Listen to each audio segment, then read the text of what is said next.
Əziz abituriyentlər, ən çox səhv yazılan suallardan biri bu olub. Keçən 2024 qeyd eləmişəm bura, mayın 26-sında B variantı 20-ci sualıdır. Bu tip suallarda əslində orada ola bilər ki, bir çox suallara baxıb zehni yorğunluq keçirmişsiniz və yaxud da ki, ola bilər ki, sualın situasiyasını anlamamışsınız. Burada diqqət edirik, ağsaqqal sözünü dinləmədən işə başlamaq. Variantları verilir, izah edəcəm. Burada bizdən istəyir ki, təsriflənməyən feil haqqında səhv fikir.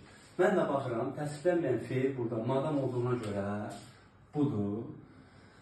Deyir ki, birinci, əmr şəklində olan feili izah edir. Baxın, burada iki dənə feil var. Biri budur, biri budur. Başlama sözündə də ümumiyyətlə istənilən feillərdə fərqi yoxdur. Üçüncü şəxsə sın şəkilçisi artırın. Sın şəkilçisində artıra bilirsənsə, deməli əmr şəklindədir. Mən başlamayım, sən başlama, o başlamasın. Fikir verdiniz, bu əmr şəklindədir. Deməli, əmr şəklində olan feili izah edir, bəli, izah edir. Bunu götürməyəcək. Bir olan variantlara baxıram, getdi. Quruluşuna görə düzəltmədir.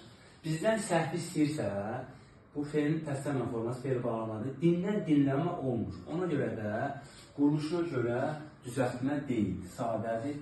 İki olan variantımız var əlimizdə, ona görə A getdi, B ilə D. 3 feili sifəti, madan dedik, feili bağlamadır, ona görə feili sifət deyil. 2-3.